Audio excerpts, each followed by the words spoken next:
So ayun nga guys, now pag-usapan natin ang basic 3 tips or basic 3 steps kung paano makapasa kay teacher or sa inyong paaralan. Let's go.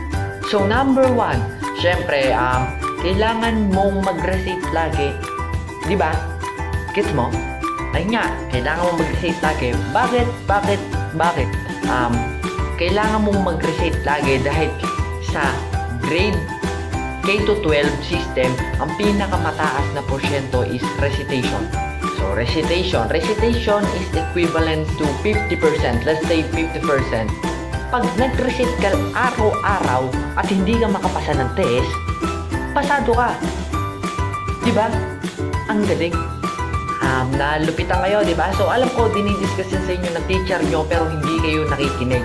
Diba? Wala kayong pake. Alam nyo kung bakit? Kasi nahihiya kayo, baka mali yung sagot nyo, baka mapahiya kayo, baka pagtawanan kayo. Mataas naman grade mo brad Alam mo yon, Rudy. Importante, yung grade mo, huwag mo intindihin yung iba. Pagtawanan ka nila, sila pagtatawanan mo pag tumaas yung grade mo. Gets mo ko? Gets mo ko? So, ayun nga. Number 2. So, eto ang parang kadikit siya ng number 1. Malapit siya sa number 1. So, ang number 2 ay magsulat ka lagi. Huwag kang tatamarin. Ang taong tamad, butas ang muka. Butas ang muka. Bakit? So, yon. So, recitation, let's say 50% or 60%. Let's say 50%. Recitation, 50%. Ang sunod na mataas dyan is written words. Written words, project, yung sulat mo sa notebook mo, di ba? Yung mga score mo sa quiz. Mga score mo sa quiz, Ayun yon. So, pag nagsusulat ka ng mga dinidiscuss ng teacher mo at oras na mag-check ng notebook yung teacher mo, may papakita ka. Di ba? Gets mo ko? May papakita ka.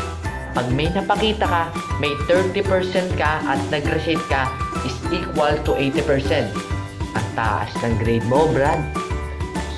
Sobrang taas. May 80% ka na, di ba? So, ano yung 20%, di ba? So, ayun yung number 3. Number 3.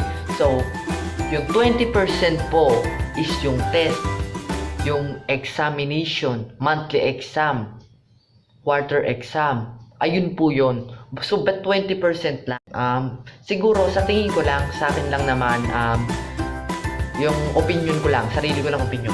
Kaya siguro 20% yun kasi mas mahalaga yung recitation, mas mahalaga yung alam ng teacher mo na nakikinig ka talaga sa lesson, na naiintindihan mo yung lesson kumpara dun sa test. Kasi yung test, pwede mong kopyahin. Yung recitation, hindi. Get? So, ayun nga, 20%, di ba? 20% yung test, yung exam, yung quarter exam, di ba? So, 20%, di ba? Kahit bumagsak ka sa exam, bumagsak ka sa test mo, ay pasado ka pa rin. Kasi unang-una, may 50% ka na recitation, 30% ng written. Di ba? Pero 20%, mantakin mo 20% lang, di ba?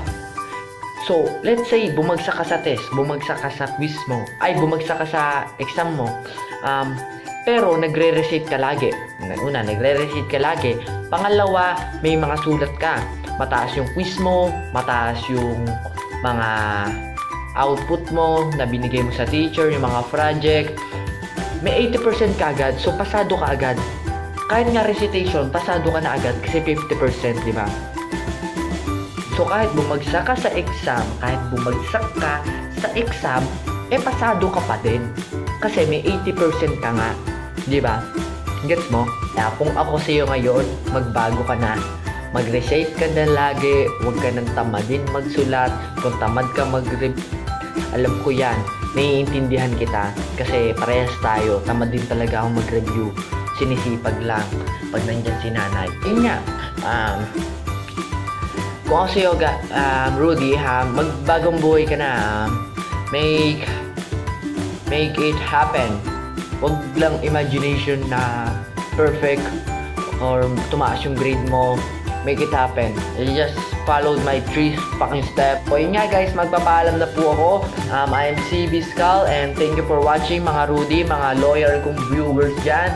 Thank you for watching this awesome tips or steps that you can follow in your school. So yeah, goodbye guys, goodbye. Don't forget to subscribe my channel guys. Don't forget to subscribe my channel.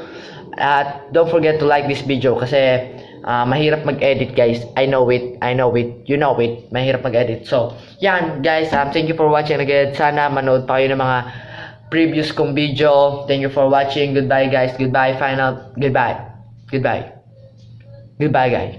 Peace. No.